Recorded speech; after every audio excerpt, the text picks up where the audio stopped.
ভিন্ন মুজিববাদের বিরুদ্ধে, ভারতীয় আধিপত্যবাদের বিরুদ্ধে লড়াইয়ের অন্যতম সেনাপতি, আজাদির স্বপ্ন, বাংলাদেশের তরুণদের আইকন, বাংলাদেশের পোস্টার বয়, মাননীয় বিরোধী দলীয় চিফ হুইপ, মাননীয় সংসদ জাতীয় নাগরিক পার্টি এনসিপির মাননীয় আহ্বায়ক জনাব নাহিদ ইসলাম, জনাব নাহিদ ইসলাম। ইনকিলাব, ইনকিলাব, ইনকিলাব, ইনকিলাব, দিল্লি না ঢাকা, গোলামি না আজাদি।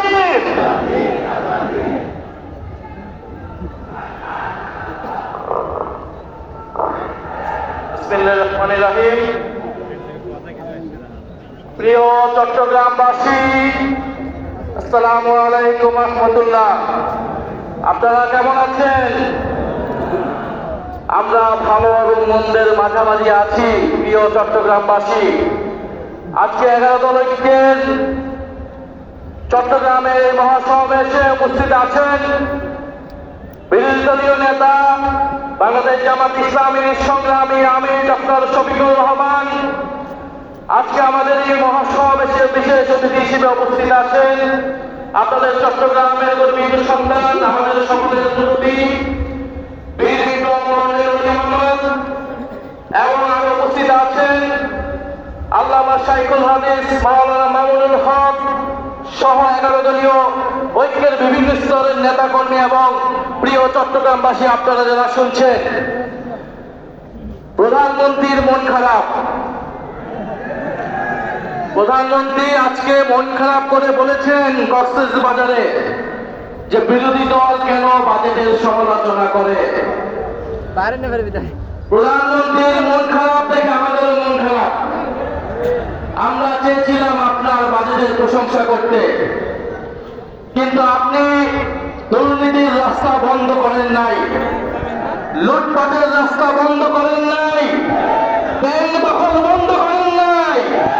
ফলে আমরা জানি না এই বাজেটের কত টাকা জনগণের উন্নয়নে ব্যয় হবে, কত টাকা আপনার দলের নেতা কর্মীর পকেটে যাবে। আপনি একটা বাজেট দিয়েছেন যার সাথে বাস্তবতার কোনো সম্পর্ক নাই।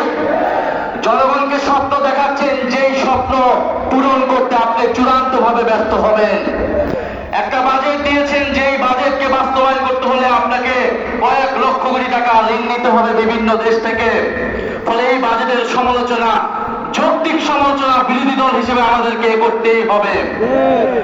আমরা খুব স্পষ্ট ভাবে বলেছিলাম যে দেশে সুশাসন, স্বচ্ছতা, সংস্কার বাস্তবায়ন না হলে দুর্নীতি বন্ধ হবে না, চাঁদাবাজি, লুটপাট বন্ধ হবে না।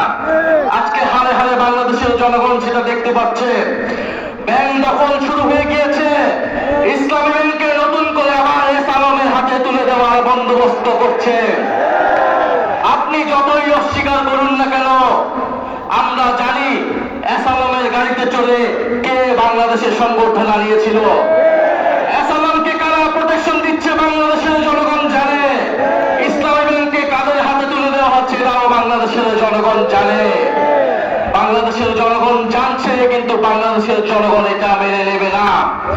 বিদ্যুতের দাম নজিরবিহীন ভাবে বৃদ্ধি করা হয়েছে।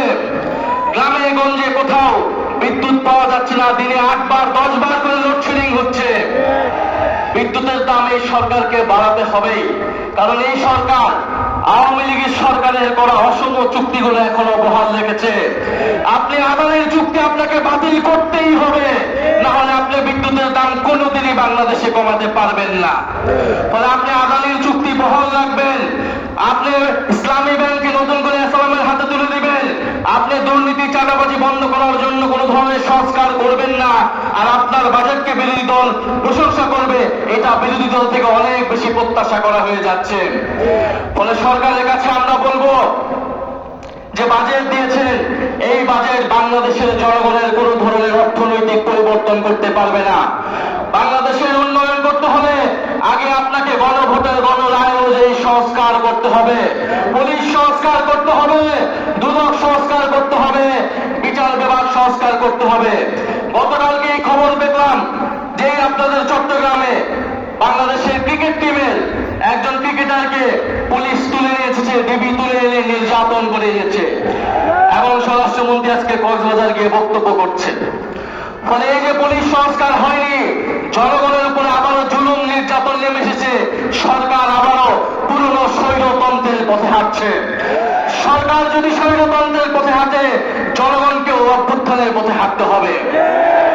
ফলে সংসদকে জনগণ থেকে বিচ্ছিন্ন করে ফেলা হচ্ছে, জনসংশ্লিষ্ট ইস্যুতে বিরোধী দলকে সেখানে কথা বলতে দেওয়া হচ্ছে না। আমরা দেখেছি গত দু একদিন আগেই বাংলাদেশে নতুন ভারতীয় হাই কমিশনার এসেছে, এবং আমরা গতকালকে মৌলভীবাজারে সীমান্তে আবার একজন বাংলাদেশি হত্যার খবর পেয়েছি।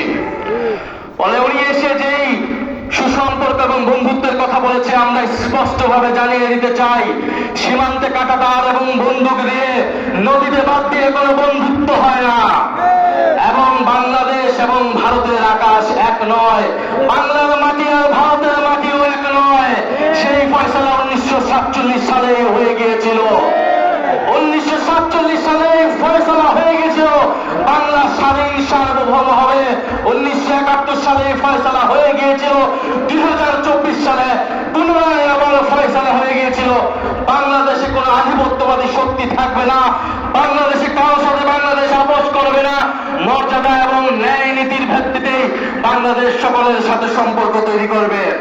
প্রিয় চট্টগ্রামবাসী, আপনাদের কাছে এটাই অনুরোধ, এটাই আহ্বান নিয়ে এসেছি যে 11 দলীয় ঐক্য মাঠে আছে, জনগণের সাথে আছে, এবং আমাদেরকে প্রথম থেকে শুরু থেকে এই নতুন গজিয়ে ওঠা স্বৈরতন্ত্রকে ঠেকিয়ে দিতে হবে।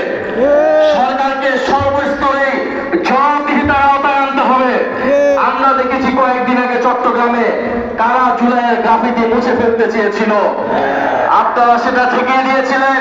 এরকম প্রত্যেকটি জায়গায় জুলাই গণঅভ্যুত্থানের বিপক্ষে যারা যাবে, দুর্নীতি স্বৈরাচারের পক্ষে যারা যাবে, তাদের বিরুদ্ধে আপনাদেরকে দাঁড়াতে হবে। সরকারকে অবশ্যই জবাবদিহিতার আওতায় আনতে হবে, প্রত্যেকটা মন্ত্রীকে জবাবদিহিতার আনতে হবে। সেই দায়িত্ব আমরা সংসদে পালন করব, এবং আপনারা যারা মাঠে আছেন, জনগণের নেতৃত্ব দিচ্ছেন, আপনাদেরকেও সেই দায়িত্ব পালন করে যেতে হবে।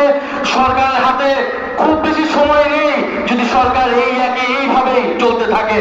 ফলে সরকারের প্রতি আমরা আহ্বান জানাবো, জনগণের পক্ষে আসুন, জুলাই গণঅভ্যুত্থানের পক্ষে আসুন, নতুন বাংলাদেশের পক্ষে আসুন।